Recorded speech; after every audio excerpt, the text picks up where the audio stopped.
I found my son, Marcus, dumped in a drainage ditch off the old highway, his clothes torn and his face swollen from the blows. His split lips could barely move when I rushed over, frantic with worry. With the little strength he had left, he managed to whisper a few words that chilled my blood. "It was Skylar. It was Harry, Mama. He said my low-class blood was disgusting." His eyes closed, and for a moment, I truly thought I had lost him forever. That morning had begun like any other in my small, well-kept bungalow. The aroma of freshly brewed coffee mixed with the sound of birds nesting in the old pecan tree out back. I'm 65 years old, and since I lost my husband 10 years ago, my routine had become predictable but peaceful. I get up before dawn, bake sweet potato pie slices and biscuits to sell at the local farmer's market, and look after the hens my late husband left me as his only legacy. The rough texture of the dough between my fingers usually calmed me as I thought about Marcus, my only son. At 30 years old, he had managed to get a job in an office in the downtown financial district, something I never imagined for a man from our side of the tracks. He wore a suit every day, had his own car, and had married Skylar Sterling, a girl from a wealthy, established family who seemed to genuinely love him. The phone rang near noon. It was an unfamiliar voice telling me they had found a young man injured on the North County Road. When they mentioned his name, my hand started shaking uncontrollably. I raced over there, my heart pounding in my chest, unable to imagine what awaited me. Seeing my son in that state was like a punch to the soul. Blood had stained his white button-down shirt, the one he loved to wear to Sunday service. His cheeks were bruised and swollen, and he had cuts on his hands as if he had tried to defend himself. But what hurt most was the expression of profound humiliation in his eyes when he finally managed to open them. "It wasn't an accident, Mama," Marcus said, his voice broken, as I helped him sit up. "Harry sent his men. They pulled me out of my car and told me this was a warning." Tears streamed down his bruised cheeks, and I felt something break deep within my own chest. Harry Sterling, Skylar's father, was a mogul who controlled half the business in Clay County. He owned restaurants, a development company, and extensive plots in the commercial district. From the day of the wedding, he'd treated Marcus with contempt, as if he were something dirty that had tarnished the Sterling name. I drove Marcus home in silence, supporting him as he walked with difficulty. I put him to bed in his old room, the same one he slept in as a boy, and cleaned his wounds with warm water and antiseptic. His groans broke my heart, but I knew the deepest wounds weren't the ones I could see. "Mama, we can't do anything against him," Marcus murmured as I put a cold compress on his face. "He has the money, the power, the connections. If we go to the police, he'll say it was a regular mugging. Nobody will believe us." His resignation bothered me more than his injuries. That night, after Marcus finally fell asleep thanks to the painkillers, I sat in the kitchen, remembering the words of my own mother, Doris. She had passed when I was 40, but before she went, she taught me things I never thought I'd have to use. "The wealthy think folks like us don't keep records, that we're too busy surviving to remember secrets," Mama Doris used to say. "But we see everything. We hear everything, and when the moment's right, we use it." I picked up the phone, my hands now steady, and dialed a number I'd had memorized for decades. On the third ring, my older brother's gruff voice answered. "Isaiah," I said without preamble, "do you remember what Mama taught us in secret when we were children? It's time to put that knowledge to work." Isaiah Ike Johnson arrived at my house before sunrise, just as we'd agreed. My older brother was 70, but he still had that penetrating gaze that had calmed me since childhood. He carried a small, worn leather suitcase, the same one that had belonged to our father. As he sat at my wooden kitchen table, the creak of the chair reminded me of all the times we'd planned mischief as kids. "Tell me everything," he said, pouring coffee into Mama Doris's old tin mugs. I recounted every detail of what had happened, from the moment I found Marcus to his words about Harry Sterling. Ike listened in silence, with the patience only men who have lived long and learned to guard their emotions possess. Marcus woke up around 7, limping to the kitchen with his face still bruised. Seeing his uncle, his eyes filled with tears that he tried to hide. Ike walked over and hugged him, just like he did when Marcus was a child. "Son," Ike said in a low voice, "this is not going to stand, but I need you to tell me exactly what happened. Don't leave out a single thing." Marcus slowly sat down, touching his ribs carefully. "It all started a month ago. Skylar and I were planning to move into our own place. We'd saved $1,000 and found a perfect little spot on the outskirts of town." "And what exactly did he tell you?" Ike asked, pulling a small notepad from his shirt pocket, a habit he'd had since he was young. He always wrote down everything important. "He told me a man of my social class should never aspire to so much, that Skylar deserved better than the mediocre life I could offer her." Marcus paused, breathing hard. "Then he offered me $50,000 to walk away from his daughter and disappear from the state forever." I felt the blood rush to my head. Harry had treated my son as if he were merchandise that could be bought off. "And what did you tell him?" I asked, although I already knew the answer from the expression of wounded pride on his face. "I told him I didn't need his dirty money, that I loved Skylar and she loved me, regardless of what we had in the bank." Marcus wiped his nose with the back of his hand. "Yesterday afternoon, 2 men waited for me outside of work. They said they had a message from Mr. Sterling and forced me into a black SUV." The description that followed made my stomach turn. The thugs had taken him to an empty lot where Harry was waiting, sitting in his silver Mercedes S-Class. Without even getting out of the car, he had ordered them to beat Marcus enough so that he would understand the message. "Tell your mama this is only a warning," he had said, with that cold smile I knew from the few times I'd run into him at the bank. "That man believes he can do whatever he wants because he has money," I muttered, feeling rage build in my chest like a furnace. "But he's wrong. There are things money can't buy, like a family's dignity." Ike closed his notepad and looked at me with those eyes that had seen too much. "Elara, remember what Mama Doris told us about Harry Sterling Sr., the one who owned the big properties before Harrison took over?" Of course I remembered. Old Man Sterling had been the cruelest slumlord in the county back in the 50s. Mama had worked as a housekeeper in his house and had witnessed terrible things. When he died in a strange accident, his son Harrison inherited everything and built his empire on the foundation of his father's brutality. "Mama kept documents, didn't she?" Ike continued. "Things she saw, names of people who disappeared, accounts that didn't add up. She always said that information would serve justice one day." Marcus looked at us, not fully understanding, but I knew exactly what my brother meant. Our mother was uneducated but incredibly street smart. For years she had watched, listened, and memorized everything that happened in the houses where she worked. Before she passed, she had given me a metal box with photographs, letters, and documents she had managed to save. "The box is in the attic," I told Ike. "I haven't opened it since Mama's funeral, but I know it contains information about the properties Harrison acquired in the 60s through dubious means." My brother smiled for the first time since he arrived. "Then we have a place to start. But we need to be very careful.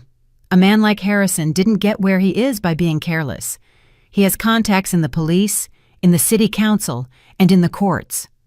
Marcus tried to stand up, but the pain made him sit back down. "I don't want you getting into trouble because of me. I'll just leave town. I'll find work somewhere else. Skylar will understand." "Don't you dare!" I exclaimed with more force than I intended. "Your father didn't raise a coward, and neither did I. The Johnsons don't run when things get tough. We face problems head-on, no matter the cost." Ike placed his hand on mine with that warmth that had comforted me since I was a child. "Your mama's right, son. Besides, if you leave now, Harry will think he can do the same thing to any other humble family.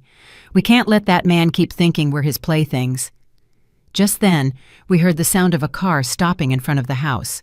Marcus paled and carefully approached the window. "It's Skylar," he whispered. "She's alone, but she looks very upset." Skylar got out of the car with teary eyes and disheveled hair. She wore a coral-colored dress that usually made her look radiant, but right now, she seemed drained, as if the color had run from her face. Her hands trembled as she approached the door, and I could tell she had been crying for hours. "Marcus, please open up," she begged, tapping gently. Her voice sounded broken, desperate. "I know you're there. I need to explain what happened. I need you to know I didn't know anything." My son looked at me, uncertain. Part of him wanted to run to her, but the humiliation and physical pain kept him frozen in the chair. Ike approached the window and looked carefully out onto the street. "I don't see any other cars. Looks like she came alone," he murmured. I opened the door, and Skylar practically collapsed into my arms. Her sweet perfume contrasted sharply with the smell of dirt and sweat that still clung to Marcus's clothes. "Ms. Delara, I'm so sorry. My father is a monster. I didn't know what he was capable of." I led her to the living room, where Marcus was waiting with clenched fists. When Skylar saw his beaten face, she covered her mouth, stifling a gasp. "Oh my God, Marcus, what did he do to you?" She reached out to touch him, but he instinctively recoiled. "Your father had me beaten because he thinks my blood is too poor to mix with his," Marcus said bitterly. "He offered me $50,000 to disappear from your life. I guess that's what I'm worth to him." Skylar sat on the worn sofa, wiping her tears with a lace handkerchief. "Last night, I overheard Dad talking on the phone with someone. He said the problem had been resolved, that he no longer had to worry about that boy. When I asked him what he meant, he yelled at me to stay out of his business." "And what did you do?" Ike asked, studying her every expression. He had inherited our family's natural distrust of wealthy people. "I checked his phone while he was asleep," Skylar confessed, dropping her gaze. "I found messages with someone called the Grizz. He had paid him $2,000 for disciplining the boy. When I read that, I immediately knew it was about you, Marcus." Silence filled the room. I felt the rage grow in my chest like a fire consuming everything in its path. Harry hadn't just ordered my son beaten. He had documented his crime as if it were nothing more than a commercial transaction. "There's something else," Skylar continued, pulling an envelope from her purse. "A man arrived at the house very early this morning.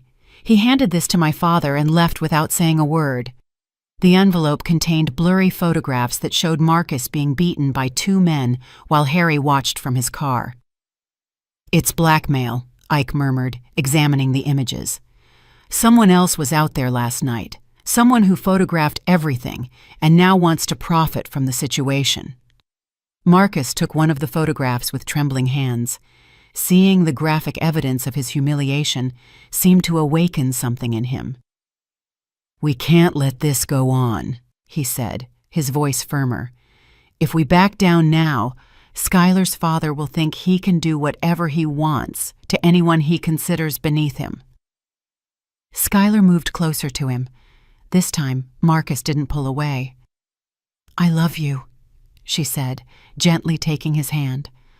"I don't care what my father says. I don't care about his money or his social standing. I want to be with you no matter what." "Your father will never allow it," I replied, feeling a mix of tenderness and worry for the girl's naivety. Men like Harry Sterling don't accept defeat. If he can't separate you from Marcus with money, he'll find another way. "Then we have to be smarter than him," Skylar declared, with a determination I hadn't seen before. "I know his businesses. I know where he keeps his important documents. I know his routines and his contacts. If you're going to confront him, you'll need all the information you can get." Ike looked at her with new attention. "Would you be willing to help us, knowing that it could mean betraying your own family?" "My real family is right here," Skylar answered, squeezing Marcus's hand. "My father stopped being my family when he decided that love could be bought with money." I stood up and walked to the window, observing the empty street. The sun was beginning to warm the asphalt, and street vendors were starting to pass with their carts. It was a normal morning in a town where people worked honestly for a living, but I knew nothing would ever be the same after this. "All right," I finally said, turning back to face them. "But if we're going to do this, we're going to do it right. We won't stoop to his level using violence. We'll use his own arrogance against him." Ike nodded, understanding my plan immediately. "Mama always said that powerful people make mistakes when they feel too secure. They get careless, They talk too much. They trust people they shouldn't. Exactly, I continued. Harry thinks we're ignorant, that we don't know how to defend ourselves. That's going to be his downfall. Skylar, I need you to tell me everything you know about your father's business. Every detail, every name, every suspicious transaction you've ever overheard. Skylar straightened up, drying the last of her tears. My father has a private office at the house where he keeps documents he never takes to work. It's always locked, but I know where he hides the spare key. He also holds secret meetings on Thursday nights, with men who arrive in cars without license plates. What kind of men? Marcus asked, his voice taking on a more decisive tone. Tough guys with scars who speak in low voices and constantly look over their shoulders. Dad meets them in the basement and always pays them in cash. Skylar paused, recalling something important. Once I overheard them mentioning something about land they had cleared for new developments. Ike and I exchanged a meaningful glance. That sounded exactly like the stories Mama Doris used to tell us about Harrison's father, when he used to coerce landowners into selling their property for far less than it was worth. Skylar, I said with a serious tone, would you be willing to get us access to that office? I wouldn't ask this if it weren't absolutely necessary, but we need solid proof of what your father is doing. The young woman didn't hesitate for a second. I will do whatever it takes to protect Marcus and to stop my father. It's time someone put a leash on him. 2 days later, Skylar returned to my house with a tense but determined expression. She wore a peach-colored blouse and dark pants, dressed as if for a business meeting. In her hands, she held a manila folder that seemed to weigh more than it should. Marcus had recovered enough to walk without a limp, though the bruises on his face still told the story of Harry's cruelty. I got the documents, she announced, setting the folder on the kitchen table. Dad left for one of his meetings last night and didn't return until very late. I had 3 hours to photograph everything I found in his private office. Ike immediately approached, adjusting the reading glasses he'd pulled from his shirt. He had worked as an accountant for a trucking company for 40 years and knew how to spot financial irregularities better than anyone. What kind of documents were you able to get? He asked as he opened the folder. Contracts for land purchases, cash payment receipts, photographs of properties before and after they were acquired. Skylar sat next to Marcus, who took her hand for support. I also found a list of names with dollar amounts next to them. Some names are crossed out in red ink. The contents of the folder chilled my blood. There were photographs of poor families being evicted from their homes, contracts signed under evident duress, and most disturbingly, a list of people who had disappeared after refusing to sell their property. I recognized some names: Mr. Jerome Vance, who had a small farm near the river, and the Morales family, who raised goats in the hills. They had all mysteriously vanished in the last 5 years. This man is worse than I imagined, I murmured, examining a receipt for $25,000 paid to someone identified only as the fixer. He doesn't just steal land, he eliminates anyone who stands in his way. Marcus went pale as he looked at the photographs. Skylar, if your father discovers you took these pictures, he'll do the same thing to you he did to these families. His voice trembled, not with fear for his own safety, but for the woman he loved. I've already thought about it, Skylar replied with a surprising firmness. That's why I also brought this. She pulled a small envelope containing a golden key from her purse. This is the spare key to his safe deposit box at the bank. That's where he keeps the cash he uses for these special jobs. Ike gave a low whistle. If we can prove he has $200,000 in unjustified cash, we can connect him to all these crimes. He stopped, looking at Skylar with concern. But getting that information is going to be very dangerous. Banks have security systems, cameras, guards. My father took me there several times when I was little, Skylar explained. I know the manager, Mr. Lewis. He's been a family friend for 20 years. I could convince him that I need to review some old inheritance documents that Dad left in my custody. It's too risky, I objected, feeling a mother's instinct to protect her daughter. If Harry finds out what you're doing, he won't hesitate to hurt you. Men like him have no limits when they feel threatened." Just then the phone rang, interrupting our conversation. It was a jarring sound that made all of us jump. Marcus went to answer, but after the second ring, the call was cut short. It immediately rang again, following the same pattern. 2 rings, then silence. "Someone is watching us," Ike murmured, cautiously approaching the window. "It's a signal. Someone wants to get our attention without risking being overheard." His experience in the army during his youth had taught him to recognize this type of communication. The phone rang a third time, but this time Marcus answered immediately. "Hello?" he said, his voice tense. On the other end, a gruff, clearly distorted voice spoke. "If you want justice for the boy, come to the old city cemetery at 10 o'clock tonight. Come alone. I have information you'll want." The call ended, leaving us in a tense silence. Skylar clung to Marcus's arm, her knuckles white from the pressure. "Do you think it's a trap set by my father?" she asked, her voice barely audible. "It's possible," I admitted, "but it could also be someone with valuable information who can't risk being seen with us in broad daylight." I remembered Mama Doris's words about the people in town. There is always someone who sees everything, but can't speak. Those people keep secrets until the moment comes to use them. Ike returned from the window, his expression worried. "There's a black SUV parked at the end of the street. It's been there since Skylar arrived. It can't be a coincidence." "It's my father's men," Skylar confirmed, growing pale. "I recognize them. He always sends surveillance when he suspects something." She stood abruptly, heading for the door. "I have to go. If they see me here too long, they'll report it to Dad." "Wait." I stopped her, taking her arm gently. "If you go to the bank tomorrow, do it early, before your father wakes up, and keep your cell phone on. If anything goes wrong, call the number I'm about to give you immediately." I wrote down the number of my cousin, Aunt Clara, a registered nurse who worked at the hospital. She was one of the few people in town who wasn't afraid of Harry Sterling and who had contacts elsewhere if we needed urgent medical or legal help. "Skylar," I said, looking her directly in the eyes, "I need you to understand that once we do this, there's no turning back. Your father will discover that you were the one who provided this information. Are you completely sure you want to go through with this?" The young woman looked at Marcus, whose eyes were filled with admiration and worry. Then she looked at me, and I saw the same determination in her eyes that I had seen in my own reflection during the most difficult times of my life.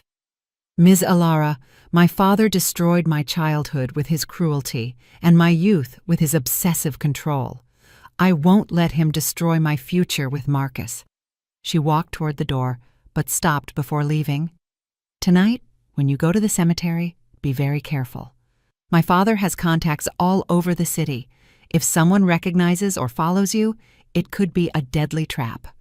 After Skylar left, the 3 of us remained in silence, each lost in our own thoughts.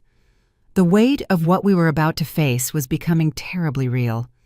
It wasn't just the story of a mother protecting her son. It was the story of ordinary people confronting a corrupt system that had operated in the shadows for decades. "Mama," Marcus said finally, "do you think we're doing the right thing? Maybe we should take the money Harry offered and start a new life somewhere else." I looked at him with the same seriousness with which my mother had looked at me when she taught me the most important lessons of life. "Son, there are moments in life when you have to decide what kind of person you're going to be. You can be the person who runs when things get tough, or you can be the person who stays and fights for what's right. Your father was the second kind, and so am I." At 9:30 that night, Ike, Marcus, and I walked in silence toward the old city cemetery. The streets were empty, save for a few stray dogs that followed us for a couple of blocks before disappearing into the shadows. The night air carried the scent of magnolia flowers mixed with the smell of damp earth that always preceded the rainy season. The old cemetery was located on the outskirts of town, surrounded by a rusty iron fence that creaked in the wind. The oldest gravestones dated back to the turn of the last century, many of them tilted by time and covered in moss. The full moon provided enough light to walk among the graves without tripping, but it also created unsettling shadows that seemed to move around us. "There he is," Ike murmured, pointing toward a figure waiting next to the Herrera family mausoleum. It was a tall, thin man, dressed in dark clothes and a cap that partially hid his face. As we got closer, I could see he was around 50 years old and had a scar running across his left cheek from his ear to the corner of his mouth. "Are you the family of the young man who was beaten?" he asked in a hoarse voice, keeping to the shadows. His accent suggested he wasn't from the area, likely from a bigger city up north. "We are," Marcus replied, stepping forward despite the pain in his ribs. "Who are you? Why do you want to help us?" The man removed his cap, revealing graying hair and eyes that had seen too much wrong. "My name is Daryl, but that doesn't matter. What matters is that I worked for Harry Sterling for 10 years, until my conscience couldn't handle the things he asked me to do anymore." "What kind of things?" I asked, although part of me already dreaded the answer. "Disappearances, threats, blackmail. Harry built his empire on the misery of families like yours." Daryl pulled a thick envelope from his jacket. "Here are copies of all the jobs I did for him between 2015 and 2023. Photographs, recordings, documents that prove how he operates." Ike took the envelope with trembling hands. "Why did you keep all this? Why didn't you go to the police?" "Because half the local police are on Harry's payroll," Daryl replied bitterly. "The chief gets $5,000 a month to look the other way. The judges get $10,000 to close cases involving Sterling's properties. The whole system is rotten to the core." Marcus moved closer to the man. "You're the one who took the photographs when I was beaten." "Yes. Harry hired me to document the lesson they were going to teach you. He wanted proof that you had been punished for daring to challenge his authority." Daryl spat on the ground in disgust. "When I saw those animals beating you, something broke inside me. I remembered my own son, who was your age." "So you also sent those photographs to Harry," I deduced. "You're trying to blackmail him." "It's not blackmail, ma'am. It's survival." The man moved closer, and I could smell the alcohol on his breath. "Harry found out I had copies of compromising information. Last night, he sent 2 of his men to my house with a message. Either I hand over everything I have on him, or I'd end up like the other families who got in his way."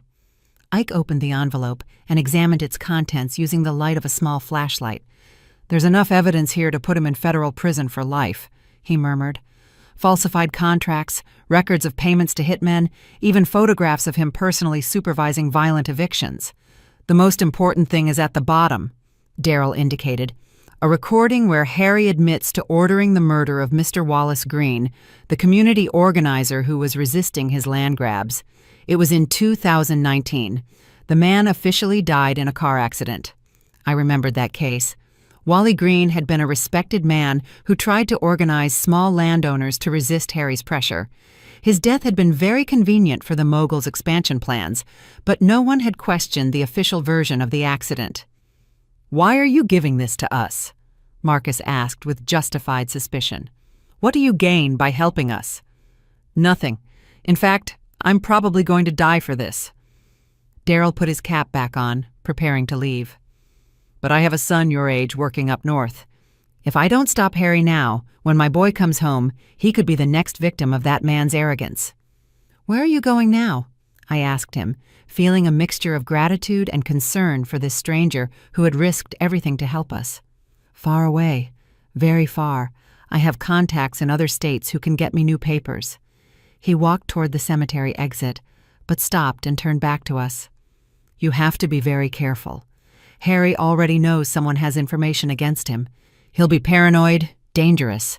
Don't trust anyone in town because he has eyes and ears everywhere." "What about Skylar?" Marcus asked anxiously. "Is she in danger?" "More than you imagine.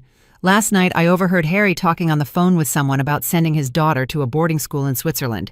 He wants her out of town until all this blows over." Daryl paused. "But I also heard something more concerning. He mentioned that maybe it was time to permanently clean up the problem of his son-in-law's family. my hands involuntarily clenched into fists. "He's threatening us too." "Not just threatening, ma'am, planning. He has a meeting scheduled for tomorrow night with the fixer, the same man who handled Wally Green and the other disappeared families." Daryl's voice sounded tense for the first time. "If you're going to do something with this information, you have to act fast. After tomorrow, it might be too late." The man disappeared into the cemetery shadows, leaving us alone with an envelope full of evidence that could destroy Harry Sterling, but which could also cost us our lives if we didn't use it correctly. We walked back home in silence, each processing the implications of what we had heard. Marcus was slightly limping ahead, but with a determined step. Ike walked beside me, guarding the envelope as if it were the most valuable object in the world, which it probably was at that moment. "Mama," Marcus said when we reached the front door, "I think we should go straight to the city tomorrow morning. Hand all this evidence over to the U.S. Attorney's office, where Harry doesn't have contacts." "It won't be that easy," Ike replied. "That man's contacts reach further than you imagine. We need a smarter plan, something he won't expect us to do." We entered the house and sat around the kitchen table, the envelope between us like a ticking bomb. I knew the next few hours would be crucial, not just for getting justice for what had been done to Marcus, but for protecting all the families Harry had hurt and preventing him from hurting others. "I have an idea," I said finally, remembering something Mama Doris had taught me about fighting battles that seemed impossible to win. "But it's going to require us to trust Skylar completely, and for her to trust us completely." At sunrise, Skylar arrived at my house with red eyes and trembling hands. She wore an ivory blouse and dark jeans, but her clothes were wrinkled as if she had slept in them. In her bag, she carried a small voice recorder and several documents she had managed to take from the bank without raising suspicion. "I got it," she announced, dropping the documents on the table with hands that wouldn't stop shaking. "Mr. Lewis let me check Dad's safe deposit box. There was over $200,000 in cash, divided into stacks with labels that correspond exactly to the names on the list we found yesterday." Marcus approached to examine the papers, his face still showing the bruises from the beating.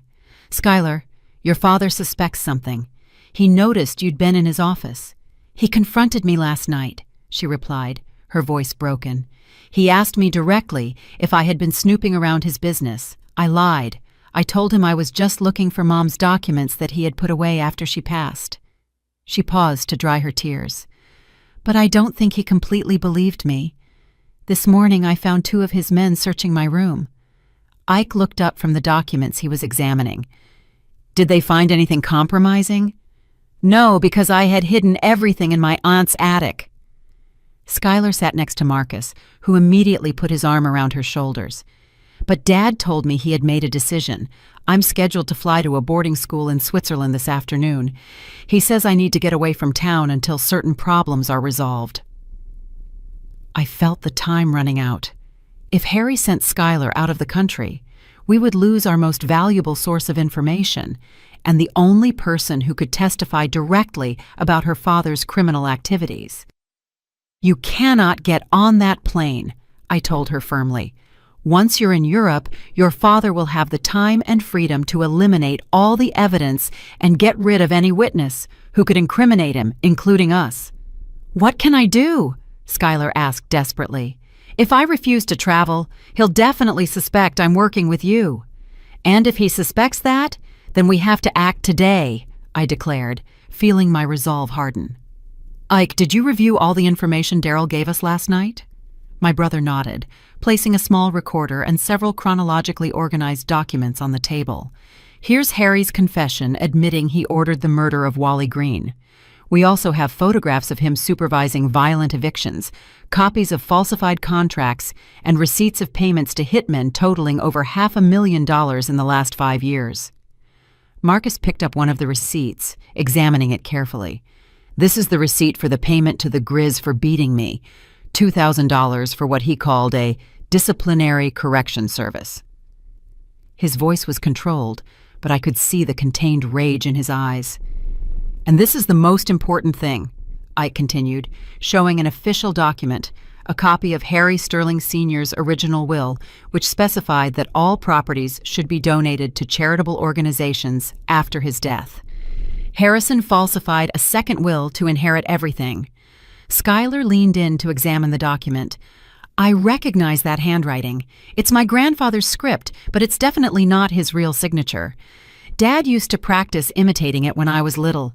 I thought it was just a game, but now I understand he was preparing to forge legal documents. The phone rang, interrupting our conversation. It was the same pattern as the night before, 2 rings and silence. This time, however, when Marcus answered, it was Daryl's voice, but it sounded much more urgent than before. You have to move right now, he said without preamble. Harry sped up his plans. The meeting with the fixer was moved up to 3 o'clock this afternoon. They're going to eliminate the whole family and make it look like a car accident on the mountain highway. How do you know that? Marcus asked, paling. Because the fixer is my younger brother, Trey, Daryl confessed, his voice broken. He called me this morning to warn me to get out of town immediately. Harry offered him $50,000 to eliminate the Johnson family problem without raising suspicion. Silence filled the room. We knew Harry would eventually resort to violence, but hearing that he had already put a price on our heads made everything terrifyingly real.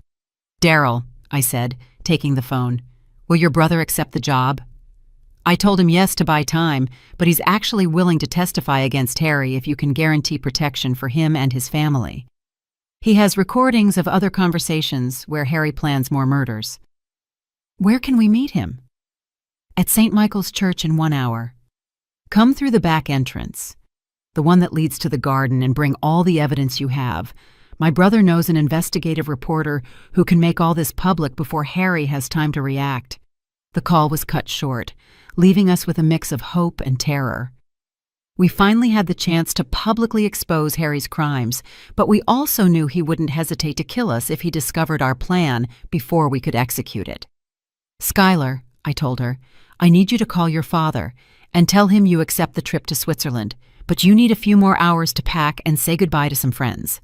That will give us time to get to the church and organize everything with Daryl's brother. And then? She asked. Once the story is published, Dad will immediately know I helped you. He'll want to kill me too.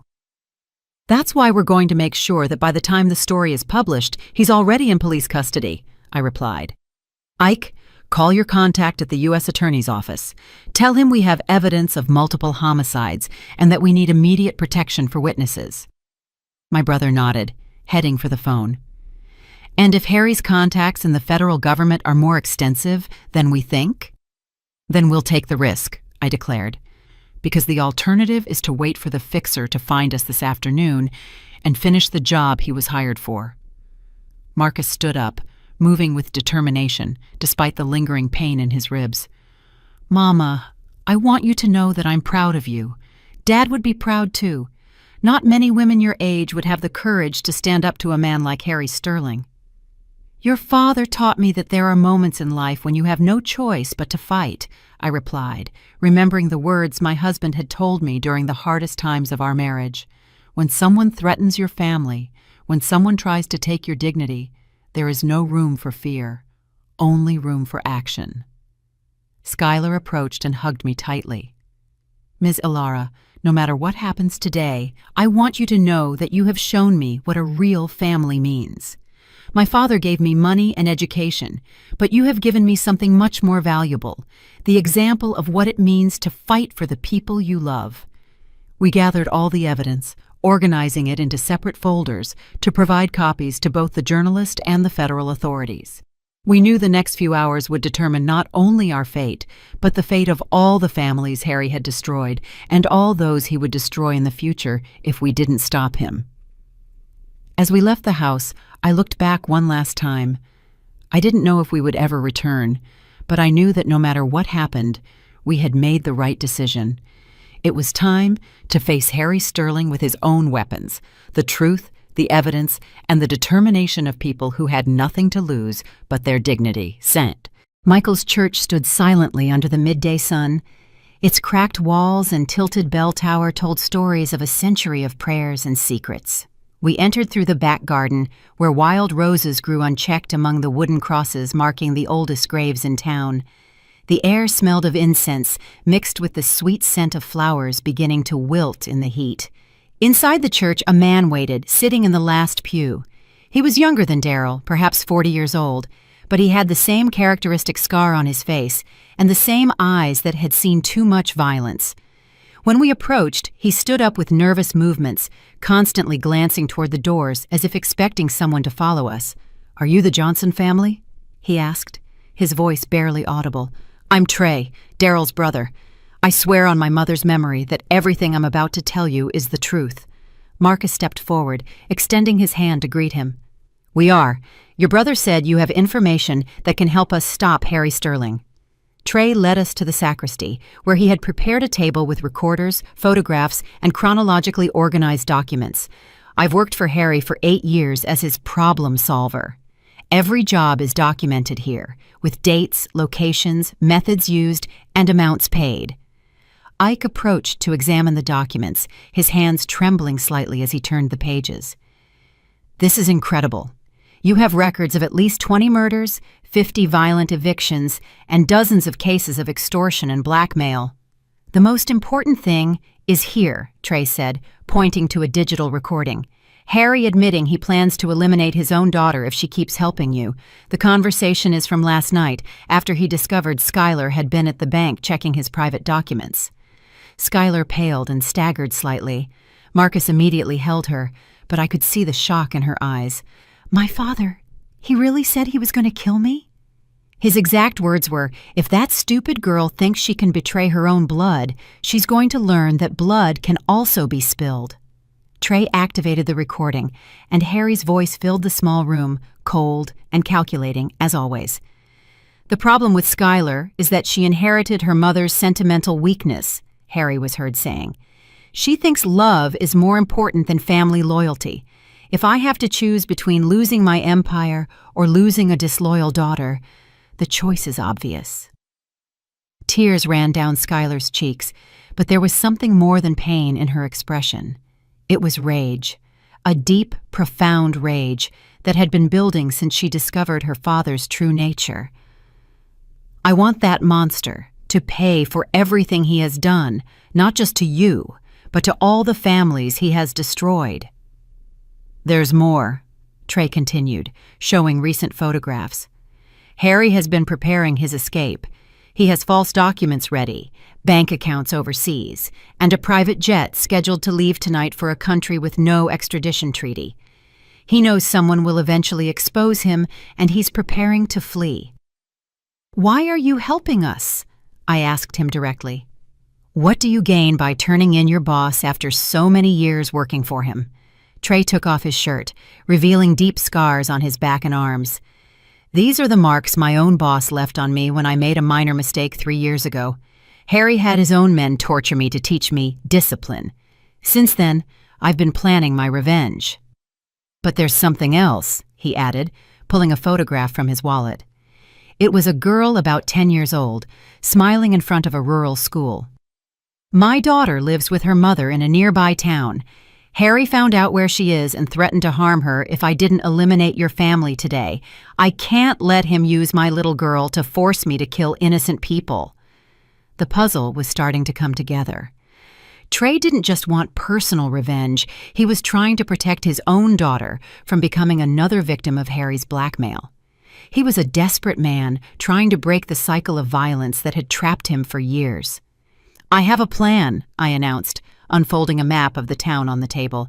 "The investigative reporter will be here in 2 hours. We need to keep you safe until then, and we also need to make sure Harry can't escape before the story breaks." "How are we going to stop him?" Marcus asked. "That man has bodyguards, weapons, and contacts everywhere. We can't confront him directly." "We're not going to confront him directly," Trey replied with a chilling smile. "We're going to use his own paranoia against him. Harry is expecting me to eliminate your family this afternoon. Instead, I'm going to call him and tell him I found evidence that Skylar is planning to escape the country with you, taking compromising information." "That will infuriate him," I objected. "He'll want to kill us immediately." "Exactly, but it will also force him to move personally. Harry never delegates matters he considers truly important. He'll come here with few men, trusting that I've already eliminated the main threat. Trey pointed to various spots on the map. This is where we'll set the trap. Skylar approached the map, studying the strategy with surprising focus. I know my father's habits. He always takes his personal cell phone when he goes to supervise important jobs. We could record the entire conversation when he arrives here. It's risky, Ike murmured. If something goes wrong, if Harry suspects the trap, he'll kill all of us without hesitation. The alternative is to wait for him to take control of the situation, I countered. At least this way we have a chance to surprise him instead of being his passive victims. Trey checked his watch, showing increasing nervousness. The reporter should be arriving in an hour. I'll call Harry in 15 minutes to set the bait. You all need to be hidden, but in a position to record everything he says when he gets here. And after that? Skylar asked. After we have all the evidence recorded? Then we'll deliver everything to the federal authorities and the media simultaneously, I replied. We'll make so much public noise that not even your father's corrupt contacts will be able to protect him. Marcus took my hand, squeezing it tightly. Mama, I want you to know that no matter what happens today, I'm proud to be your son. You taught me that some battles are worth fighting, even when the odds are stacked against you. And you taught me that it's worth risking everything for the people we love, I replied, looking at Skylar with the affection that had grown for her during these difficult days. Now let's show Harry Sterling that he severely underestimated this family. Trey walked toward the sacristy phone, preparing to make the call that would set our final plan in motion. We all knew the next few hours would determine whether we would get justice or whether we would become the last victims of Harry Sterling's criminal empire. It's time, Trey murmured, dialing the number. The phone rang twice before Harry's familiar, arrogant voice answered on the other end. Boss, we have a serious problem, Trey said into the phone, modulating his voice to sound urgent but controlled. The girl Skylar isn't at her house. Her neighbors told me they saw her leaving early this morning with bags and documents. I think she's planning to run away with the Johnson family.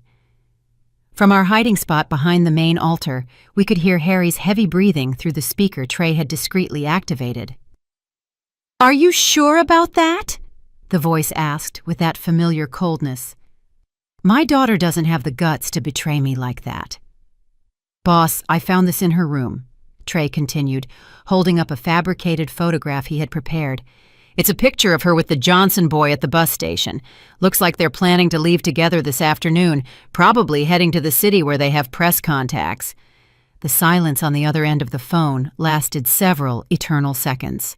When Harry spoke again, his voice was trembling with contained rage. That stupid girl has no idea what she's doing. Did you eliminate the Johnson family yet like I ordered? I'm in position, boss, but I thought I should inform you about Skylar before I proceed. What do you want me to do with her when she shows up? Bring her to me alive. I want to speak to my daughter personally before I decide her fate. Harry's voice now sounded like the growl of a wounded animal. And make damn sure the Johnsons can't tell anyone what they think they know. Understood? Understood, boss. Are you coming personally to supervise? I'll be there in 30 minutes. This time, I want to make sure everything is done right. The call ended with a dry click that echoed in the silence of the church. Skylar was trembling violently, leaning against Marcus, who held her tightly. Did you hear that?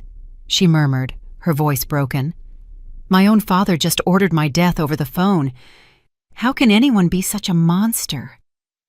Because for men like your father, power is more important than blood, I replied, moving closer to hug her too.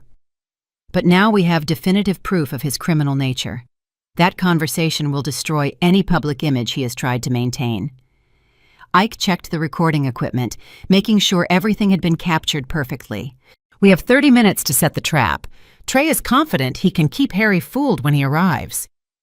I've been acting for that man for 8 years, Trey replied bitterly. I know exactly what he expects to hear and how to behave to keep him confident. The important thing is for you to stay hidden until we have enough recorded evidence to completely sink him. The plan was simple but risky. When Harry arrived, Trey would report that he had captured the Johnson family and had them tied up in the sacristy, waiting for orders. This would force Harry to enter the church and speak openly about his crimes, confident that his victims couldn't escape to tell the tale.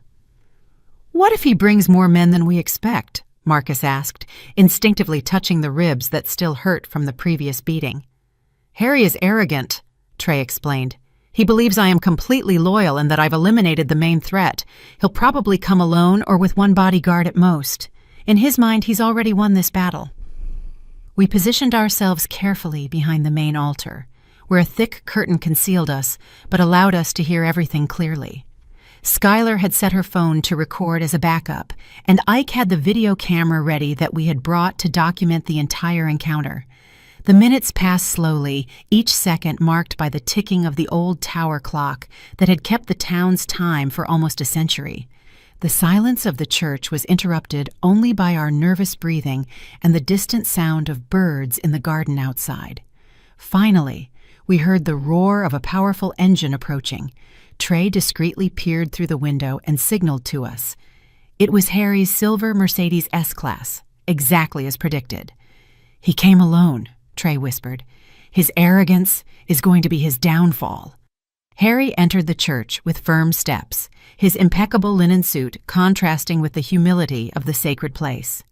He wore sunglasses despite being indoors, and his Italian leather shoes echoed against the cracked tiles of the colonial floor.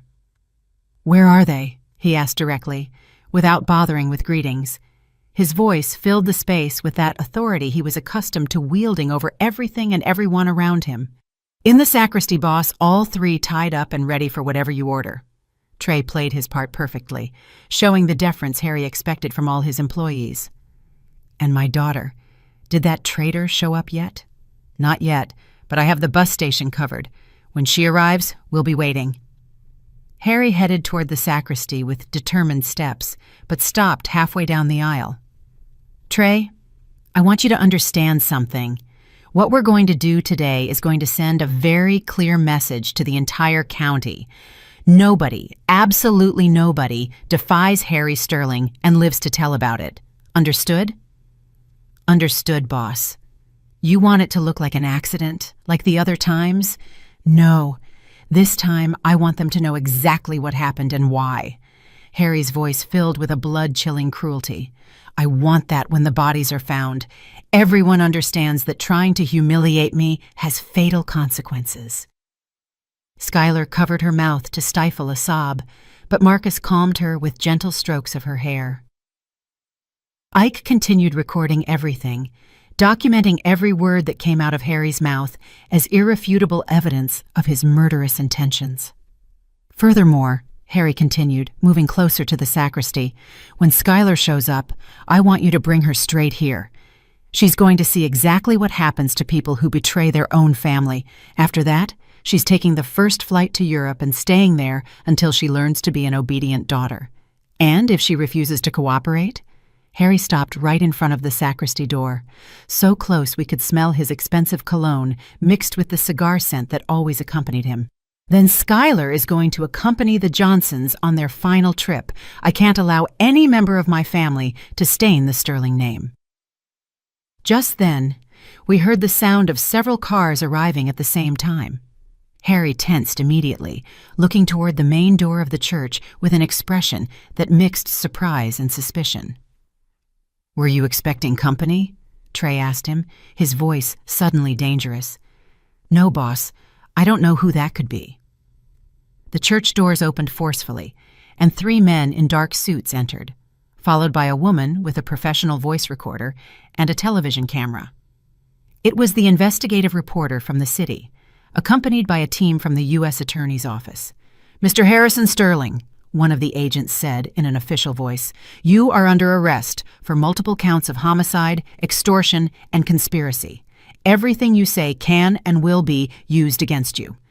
Harry's expression changed from arrogance to complete shock in a matter of seconds. His eyes moved frantically between Trey, the agents, and the sacristy door where he believed we were hidden.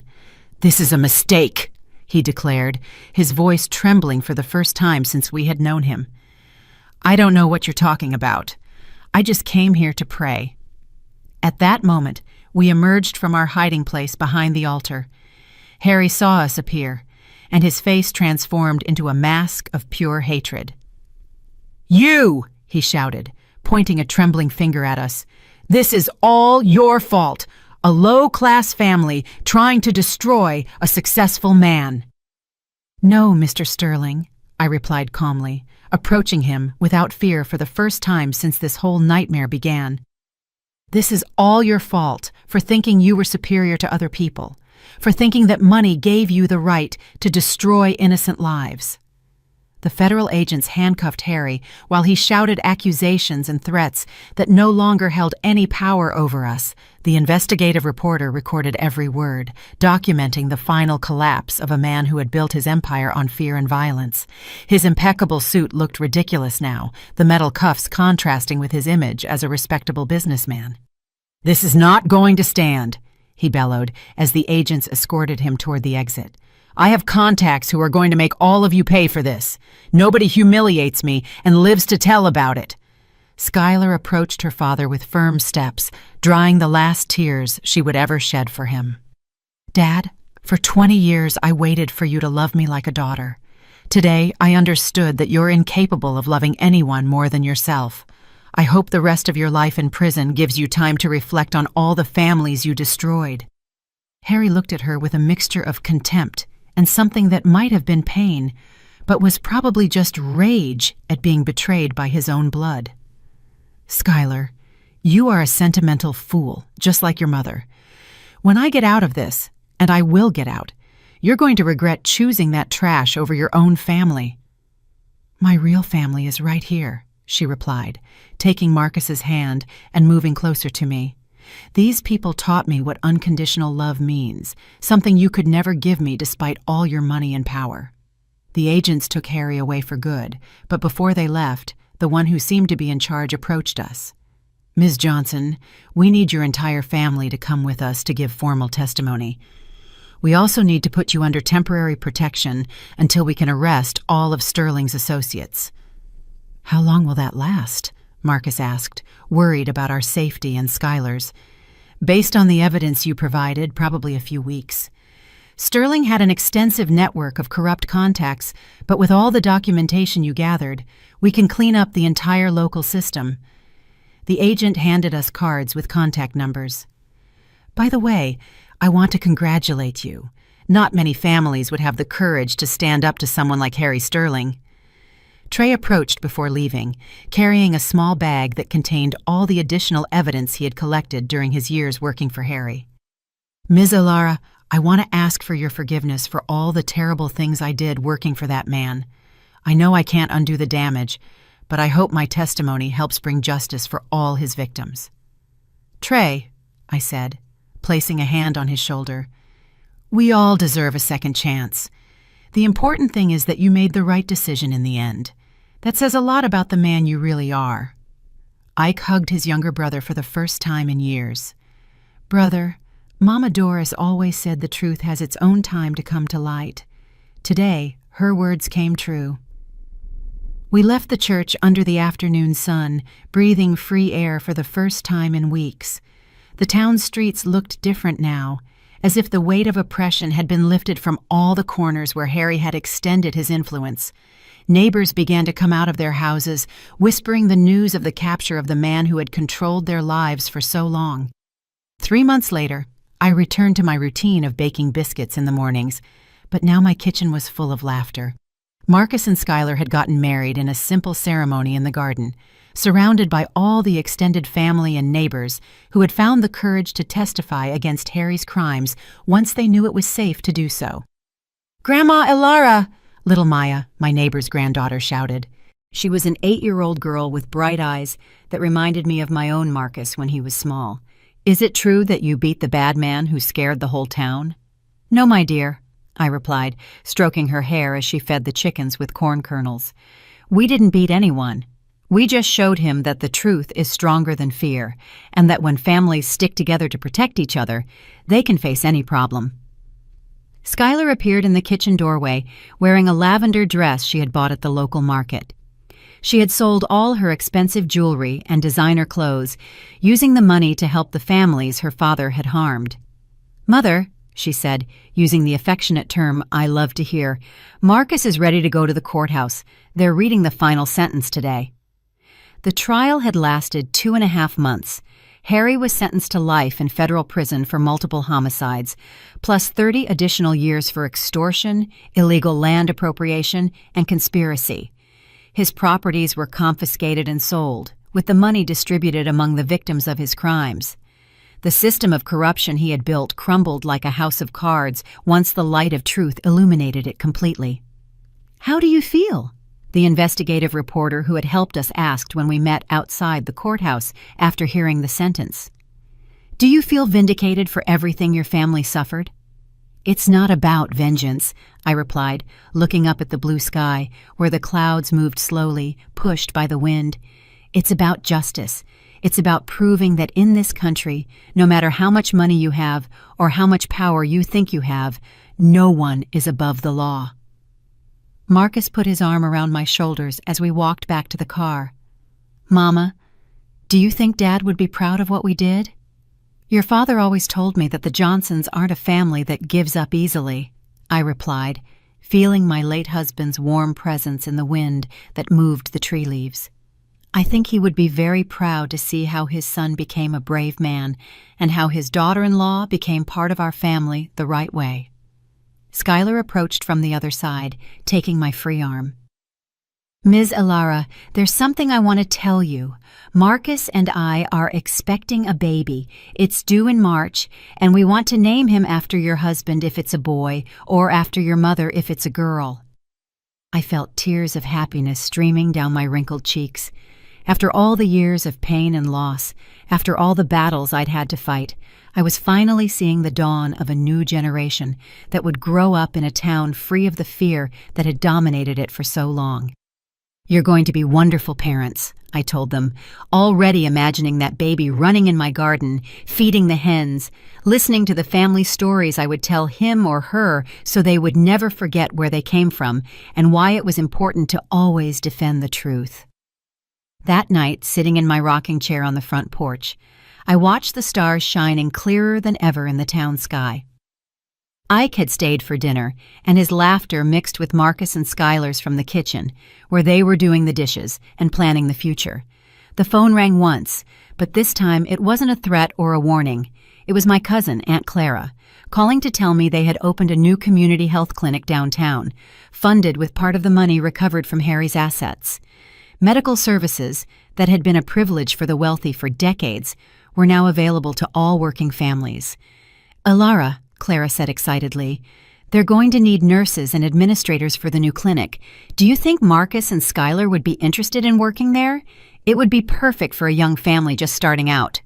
I hung up the phone feeling the circle was complete. Justice had not only punished the guilty, but it had opened new opportunities for honest families to thrive in an environment free of corruption and fear. As I prepared for bed, I remembered the words my mother had told me decades ago. "Elara, there are moments in life when you have to choose between being a victim or being a fighter. The difference isn't in the strength of your arms, but in the strength of your heart." That night, I slept soundly for the first time in months, knowing that we had chosen to be fighters, and that our children and grandchildren would grow up in a world a little more just, thanks to the decisions we had made when all seemed lost. Did you like the story, and which city are you listening from? Let's meet in the comments. If you liked the story, you can support me by sending a super thanks so I can keep bringing more stories like this. Thank you so much for your sweet support. I'm looking forward to your comments on the story. On the screen, you can see 2 new life stories that I highly recommend. There's so much more on my channel. Don't forget to subscribe. See you in the next life story. With love and respect.